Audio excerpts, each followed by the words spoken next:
الرحمن سنقرئک فلا تنسى الا ما شاء اللہ صدق اللہ العظیم۔ میں محمد طلحہ آپ سے مخاطب ہوں۔ مجھے ساتھیوں نے کمنٹ کیا کہ والدین اپنے بچوں کی تربیت کس طرح کریں۔ میں بالخصوص اس آدمی کے لیے جس نے یہ کہا اور بالعموم تمام لوگوں کے لیے جہاں تک میری ویڈیو جا رہی ہے میں ان تک یہ پیغام پہنچانا چاہتا ہوں۔ اور اگر آپ ہو سکے میرا یوٹیوب چینل ہے مولانا طلحہ آفیشیل کے نام سے، میری پکچر لگی ہوئی ہے، اس چینل کو وزٹ کیجیے گا۔ انشاءاللہ روز بروز آپ کو موقع محل کے مطابق مواد ملتا رہے گا۔ میرا فیس بک پیج بھی ہے مولانا طلحہ آفیشیل کے نام سے، اس کو بھی وزٹ کیجیے گا، لائک کیجیے گا، آگے شیئر کیجیے گا۔ تو میں محترم اپنے موضوع کی طرف آنا چاہ رہا ہوں کہ ماں کی گود یہ بچے کی پہلی درسگاہ ہے۔ یہاں سے بچے کا کردار جنم لیتا ہے، یہاں سے اخلاق جنم لیتا ہے، یہاں سے اقوال طرز عمل جنم لیتا ہے، اور یہاں سے پھر جنم لے کر بڑے بڑے لوگ پیدا ہوتے ہیں۔ یہاں سے طریقے سیکھ کر بڑے بڑے قائد پیدا ہوتے ہیں۔ یہاں سے زندگی کے اصول سیکھ کر پھر بڑے ہو کر قیادت پیدا ہوتی ہے۔ یہاں سے ماں کی تربیت کے گوہر سیکھ کر پھر بڑے رہنما اور قائد اور لیڈر پیدا ہوتے ہیں جو قوم کو لیڈ کرتے ہیں۔ ایک دور تھا ہماری گھر کی مائیں اپنے بچوں کو، گود میں پڑے بچوں کو لوریاں دے کر چپ کرواتی تھی۔ ایک دور تھا ہماری گھر کی مائیں اپنے روتے ہوئے بچوں کو لا الہ الا اللہ محمد الرسول اللہ کی صداؤں سے چپ کروایا کرتی تھی۔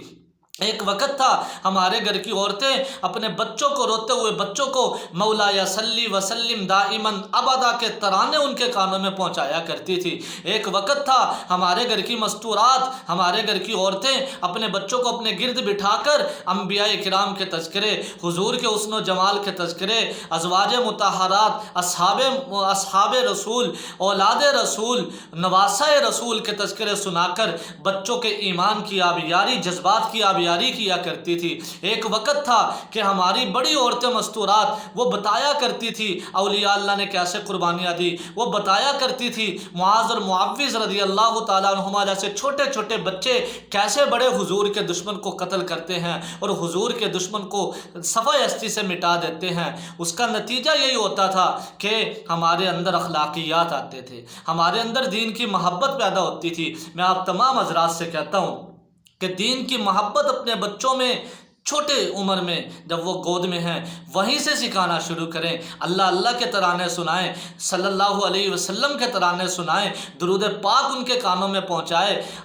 پھر ترقی ایسی آئی، ہم نے یہ ساری چیزیں چھوڑ دی میرے محترم، پھر ایسی ترقی آئی، پہلے ماں کلمہ دے کر چپ کرواتی تھی، لوری سنا کر چپ کرواتی تھی۔ آج بچہ روتا ہے، ماں موبائل دے دیتی ہے، بیل چلا دیتی ہے، کارٹون لگا دیتی ہے، میوزک لگا دیتی ہے۔ پھر کہاں سے ہمارے جذبات کی آبیاری ہو، پھر کہاں سے قیادت جنم لے، پھر کہاں سے حضور والے اخلاق ہمارے اندر آئیں، پھر کہاں سے ہمارے اندر عشق مصطفیٰ کوٹ کوٹ کر بھرا جائے، پھر کہاں سے ہمارے اندر اسلام کی محبت، ایمان کی محبت، حضور کی محبت ہمارے اندر آئے۔ میرے پیارے، کسی نے کیا خوب کہا تھا نا کہ ایک بچے سے ٹیچر نے پوچھا بڑے ہو کر آپ نے کیا بننا ہے؟ سب پوری کلاس میں پوچھا۔ کسی نے کہا میں نے ڈاکٹر بننا ہے، کسی نے کہا میں نے انجینئر بننا ہے، کسی نے کہا میں نے فوجی بننا ہے، کسی نے کہا میں نے پروفیسر بننا ہے۔ ایک بچہ کھڑے ہو کر کہتا ہے، دوسری کلاس کا بچہ ہے، کہنے لگا میں نے صحابی بننا ہے۔ اس کی ماں بڑی حیران، اس کی ٹیچر بڑی حیران ہو گئی، اس کی ڈائری پر لکھ دیا اس کی ماما کل سکول میں آئے۔ تو جب ماں اس کی سکول میں آئی تو پوچھا میں نے کل آپ بچوں سے پوچھا کیا بننا ہے، یہ بچہ کہہ رہا ہے میں نے صحابی بننا ہے، یہ کیا سین ہے؟ تو اس کی ماں نے بڑا پیارا کہا، کہنے لگی اس بچے کی دادی یعنی میری ساس وہ صحابہ کے قصے اس بچے کو سناتی ہے رات کو، تب سے سن کر اس کے اندر یہ جذبہ پیدا ہوا میں بھی ان صحابہ کی طرح بن جاؤں۔ آج ہمارے بچوں سے پوچھا کیا بننا ہے، میں نے انڈین ایکٹر بننا ہے، میں نے اکشے کمار بننا ہے، میں نے سلمان خان بننا ہے، میں نے فلاں خان بننا ہے، میں نے فلاں خان بننا ہے، میرا آئیڈیل وہ ہے۔ نہیں میرے پیارے، میرا اور آپ کا آئیڈیل حضرت محمد صلی اللہ علیہ وسلم ہے۔ ان کی محبت بچوں کے دلوں میں پیدا کرنا ماں باپ کی ذمہ داری ہے۔